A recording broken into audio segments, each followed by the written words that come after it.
పెద్ద పులితోనే కాదు చిన్న పులితో కూడా ఆటలు ఆడుకోవచ్చు ఈ ప్లేస్లో.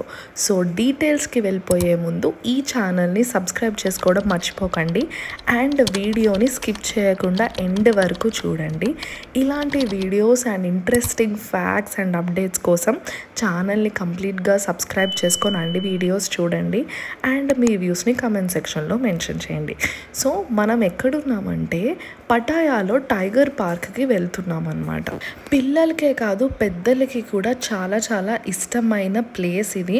ఎందుకంటే సింహాలతో డైరెక్ట్గా మనం ఇంటరాక్ట్ అవ్వచ్చు అనమాట. సో ఈ ప్లేస్కి మనం వచ్చి ఫస్ట్ మనం రిజిస్టర్ చేసుకోవాలి ఏ టైగర్ కావాలి అని. సో ఇక్కడ డిఫరెంట్ సైజెస్ ఆఫ్ టైగర్స్ ఉంటాయన్నమాట. Big size, medium size, small size, newborn అని. సో పెద్ద పులికి తక్కువ రేట్ ఉంటుంది, న్యూ బార్న్కి చాలా ఎక్కువ రేట్ ఉంటుంది. సో మేమేం తీసుకున్నామంటే మీడియం టైగర్ తీసుకున్నాము. 580 బాట్ పర్ పర్సన్. సో మేము ఇద్దరం వెళ్ళాము, మాకు టోటల్ 1160 బాట్ అయిందనమాట. ఇక్కడ సింగిల్ టైగరే కాదు, మనం అన్ని టైగర్స్తో కూడా ఫొటోస్ అండ్ వీడియోస్ తీసుకోవచ్చు. దానికి డిఫరెంట్ ప్యాకేజెస్ ఉన్నాయన్నమాట.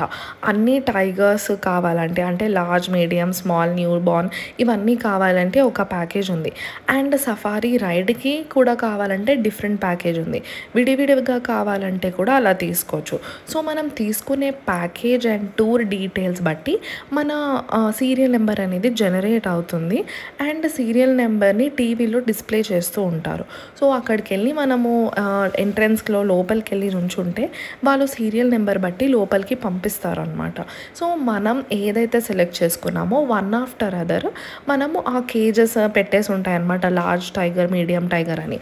అలా మనల్ని వాళ్ళు అలా లోపల ఇక్కడ చూపించినట్టు ఇది బిగ్ టైగర్ అనమాట. దీంట్లో లోపలికి వదిలినట్టు అలా ప్రతి దగ్గరికి తీసుకెళ్తారు. న్యూ బార్న్స్కి అయితే చాలా కేర్ తీసుకుంటారు. చిన్నపిల్లలు ఎక్కువ న్యూ బార్న్స్ది ప్రిఫర్ చేస్తారనమాట. అక్కడ వాటికి మనం ఫీడింగ్ కూడా చేయొచ్చు. సో వాళ్ళు ఇచ్చిన ఇన్స్ట్రక్షన్స్ ప్రకారం మనం ఫాలో అవ్వాలి, లేకపోతే అటాక్స్ జరిగే ప్రమాదం ఉంది. సో వాళ్ళు ఇచ్చిన ఇన్స్ట్రక్షన్స్ని తూచా తప్పకుండా ఫాలో అవ్వాలన్నమాట. సో చూసారు కదా ఎంతమంది వెయిట్ చేస్తున్నారు. మనం అలా లోపలికి వెళ్తుంటే ఎక్కడికక్కడ డూస్ అండ్ డోంట్స్ అనేవి వాళ్ళు పెట్టి ఉంటారనమాట.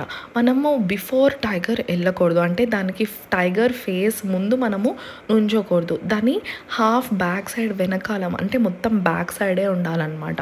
దాని ముందుకు వెళ్తే అది అటాక్ చేసే ప్రమాదం చాలా ఉంది. సో ఇలా చూసారు కదా పెద్ద పెద్ద టైగర్స్ చాలా ఇలా కేజెస్లో పెట్టేసి ఉంటాయి.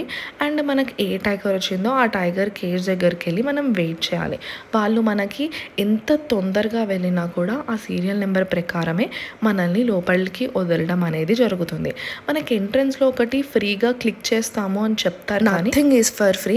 మనం లాస్ట్లో ఫొటోస్ కలెక్ట్ చేసుకోవడానికి వెళ్ళినప్పుడు వాళ్ళ మనల్ని పేమెంట్ కంపల్సరీ అడుగుతారు. సో మేము మీడియం టైగర్ దగ్గరికి వచ్చి నుంచున్నాము. మా టర్న్ వచ్చింది, చాలాసేపు వెయిట్ చేసాము అండ్ చాలా డిసిప్లిన్తో వెయిట్ చేయాలి. అక్కడ స్టాఫ్ చాలా రూడ్గా ఉన్నారు. సో వాళ్ళతో కొంచెం జాగ్రత్తగా ఉండడం బెటర్. వాళ్ళు చెప్పిన ఇన్స్ట్రక్షన్స్ అంతా మనం విని మన ప్రయారిటీస్ అండ్ మన సేఫ్టీ మెజర్స్లో మనం ఉంటే జాగ్రత్తగా వెళ్ళి చూసేసి వాటితో వీడియో, ఫోటో 10-15 మినిట్స్ టైం ఇస్తారు, చూసి వచ్చేయచ్చు. తర్వాత మనం మొత్తం టైగర్ పార్క్ మొత్తం చుట్టూ తిరిగి చూడొచ్చు. హార్డ్లీ 1 or 2 అవర్స్లో సరిపోతుంది అనమాట. తర్వాత మనం ఒకవేళ సఫారీ రైడ్ చూస్ చేసుకున్నాం అనుకోండి, ఫస్ట్ అన్ని టైగర్స్ని చూసి వచ్చేసిన తర్వాత సఫారీ రైడ్కి వెళ్తే బెటర్ అనమాట. సఫారీ రైడ్లో మనం చాలా టైగర్స్ని చూడొచ్చు. చాలా టైగర్స్ ఇలా మన జీపు ముందు నుంచి మన పక్క నుంచి వెళ్ళిన ఫీలింగే వస్తుంది. చాలా చాలా బాగుంటుంది అనమాట ఆ ఫీలింగ్. సో ఈ టైగర్ పార్క్ టికెట్స్ అనేవి మనకి వేరే అట్రాక్షన్ ప్లేసెస్ లాగా క్లూక్లో అలా అవైలబుల్ ఉండదు. డైరెక్ట్గా వెళ్ళి తీసుకోవాలి. ఆన్లైన్లో తీసుకోవడం కూడా నేను సజెస్ట్ చేయను, ఎందుకంటే మెనీ వేరియేషన్స్ ఉండొచ్చు, మీ ఒపీనియన్స్ చేంజెస్ అవ్వచ్చు అక్కడికి వెళ్ళి డైరెక్ట్గా చూసిన తర్వాత. సో మీరు డైరెక్ట్గా అంటే మార్నింగ్ అరౌండ్ 9 o'clock ఓపెన్ అయిపోతుంది అనమాట. మీరు ఎంత తొందరగా వెళ్తే అంత తక్కువ రష్ ఉంటుంది, మీరు ప్రశాంతంగా చూసుకోవచ్చు. అండ్ 1-2 అవర్స్లో కంప్లీట్ చేసుకొని దాని చుట్టుపక్కలే చాలా ట్రావెల్ అట్రాక్షన్స్ ఉంటాయి, లైక్ ఫ్లోటింగ్ మార్కెట్, అవి దీని పక్కనే ఉంటుందన్నమాట. దాన్ని కూడా విజిట్ చేయొచ్చు, అండర్ వాటర్ వరల్డ్ విజిట్ చేయొచ్చు, అలా చూసుకోవచ్చు అనమాట. సో మేమేం చేసామంటే మీడియం టైగర్ ఒకటే తీసుకున్నాం మేము యాక్చువల్లీ. తర్వాత సఫారీ రైడ్ ఒకటి చూసాము.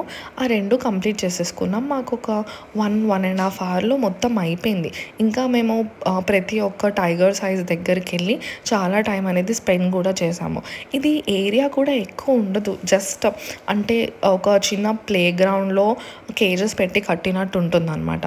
సో సఫారీ రైడ్ ఎంత జాగ్రత్తగా ప్లాన్ చేశారంటే 2 గేట్స్ ఉంటాయన్నమాట. ఒక గేట్ లోపల గేట్ తెరుచుకున్న తర్వాత బయట గేట్ మూసుకుంటుంది.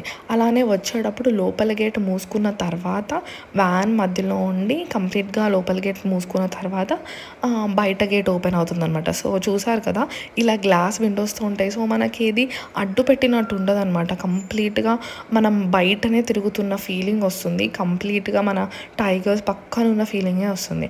సో చూసారు కదా, ఇలా సఫారీ వరల్డ్లో ఈ ట్రాక్ పక్కన కూడా టైగర్స్ ఉన్నట్టు అలా కనిపిస్తుంది అనమాట. సో బాగుంది కదా టైగర్ పార్క్. పటాయా వెళ్ళినప్పుడు మిస్ అవ్వకుండా చూడండి. అండ్ టైగర్ పార్క్ ఒకటే కాదు, బ్యాంకాక్ వెళ్తే శ్రీరచ్చ టైగర్ జూ అని ఉంటుంది. దాంట్లో కూడా మీరు టైగర్స్ని ఇలా లైవ్లో చూడొచ్చు అనమాట. అండ్ సఫారీ వరల్డ్లో కూడా లిటిల్ కప్స్కి మిల్క్ అది తాగించవచ్చు. ఇలాంటి amazing travel content and videos కోసం ప్రధ్యాస్ వరల్డ్కి సబ్స్క్రైబ్ చేసుకోవడం మాత్రం మర్చిపోకండి. Complete Bangkok Thailand trip vlog మొత్తం ఉంది. వెళ్ళి చూసి మీకు ఒపీనియన్స్ కమెంట్ సెక్షన్లో మెన్షన్ చేయండి.